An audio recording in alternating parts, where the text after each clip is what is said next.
All right. We've talked about a lot of different things on this show, but I think today's topic is one that's often overlooked. It's about the power of, well, nothing, the power of blank space, hmm especially in presentations. Yeah, it really is interesting how we often think more is better, right?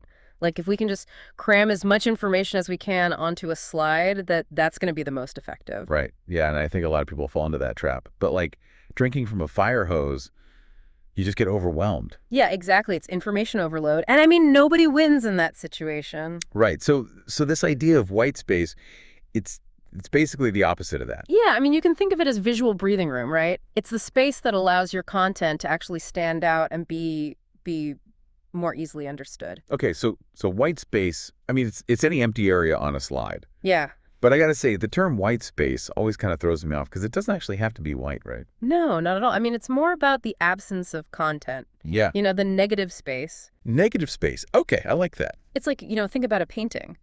The empty areas around the objects, they're just as important as the objects themselves, right? They give them context, they give them balance. Yeah, that's a great point. Yeah. So I guess it's not really about just making our slides look like sparse. It's about using that emptiness strategically. So how does that work? Well, I mean, one simple example is margins, right? Just like a frame around a picture, margins create that breathing room around your content, prevents things from feeling cramped, and gives your message space to kind of resonate. Okay, that makes sense. Yeah. I've definitely seen presentations where the text goes like right to the edge of the slide and it feels chaotic. Right. And it's not just aesthetics either. There's actual research that shows incorporating white space can reduce stress and improve comprehension for the viewer. Wow. So it's not just about making things look pretty. It's about actually helping our audience understand and remember the information. Exactly. You're respecting your audience's cognitive capacity. You're helping to guide their attention where you want it to go. All right. I'm sold on the importance of white space. Yeah. But how do we actually use it? How do we incorporate it into our presentations to make a difference? Well, one of the most powerful ways is alignment. Proper alignment, I mean, it just creates this natural sense of order. And as a byproduct, it creates white space. It's like a well-organized room. Everything has its place. I can definitely see how that would make a difference. Yeah. A cluttered, misaligned slide it's jarring. It's like, it throws you off. Yeah, absolutely. And here's another technique that people sometimes are surprised by, but it can be really effective, and that's the blank slide. Wait, a completely empty slide. I'm not sure about that one. Yeah. Seems like wasted space. I get it, but think about this. You're building up to a key point in your presentation.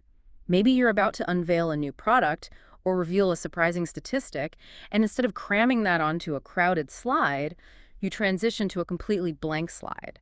And then slowly, a single image, a powerful image, or a concise quote appears. Okay, I see what you mean. It's about like creating that moment of focus. Exactly. It's like a dramatic pause in a movie. It builds anticipation, and then bang, you hit them with the message. Yeah, like you give the audience a chance to catch their breath. Exactly. And then when you transition to the next slide, their attention is reset, they're refocused. Yeah, it's like hitting the reset button for the audience. Exactly. And speaking of maximizing impact, another area where white space plays a crucial role is text density. Oh, tell me about it. I've seen so many presentations where the slides are just like walls of text. It's overwhelming. It's a common trap, right? We feel like we need to include every detail, but that can actually work against us. Instead of cramming it all in, think about how you can use white space to break up the text, make it more digestible. So instead of these long paragraphs, you're talking bullet points, shorter sentences, more space between lines. Exactly.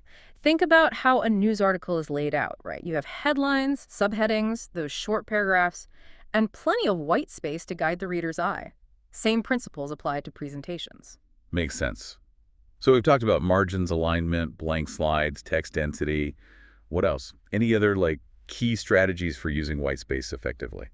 One that's often overlooked is using white space to create what we call a visual hierarchy. Visual hierarchy. Yeah, basically you can use different amounts of white space to emphasize certain elements and de-emphasize others. So for example, if I had a really important headline, I might give it a lot of space around it to make it stand out. Exactly. And then the supporting points below it, maybe those have a little less white space, so you're guiding the audience's attention. Wow, I'm starting to see how we can almost choreograph the entire experience with white space. Yeah, and it's not just individual slides either, right? Think about the pacing of your whole presentation. Mhm. Are you allowing enough time between points for the audience to absorb the information? Those pauses, those are also a form of negative space. It's like the white space is working behind the scenes to make everything flow more smoothly. Right. And just like any design element, there's a sweet spot when it comes to white space.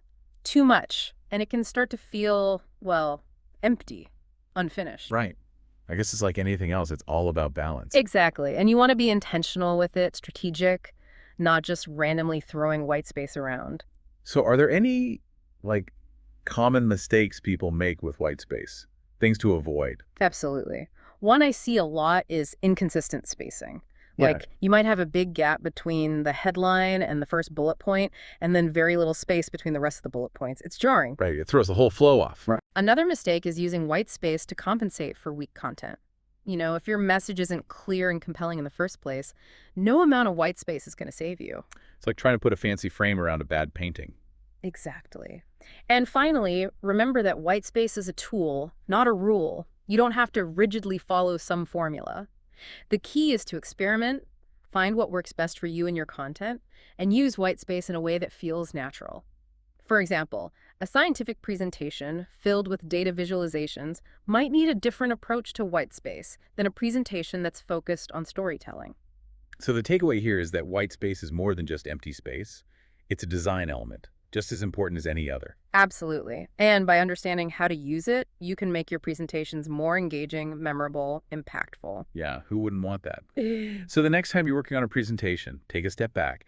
Think about how you can use the power of white space to make your message shine. It's all about finding that balance, giving your ideas room to breathe and letting the audience really absorb the information. Well said. All right, that's about all the time we have for today. Thanks for joining us. And remember, sometimes less really is more. Yeah, a little bit of nothing can make all the difference. It really can.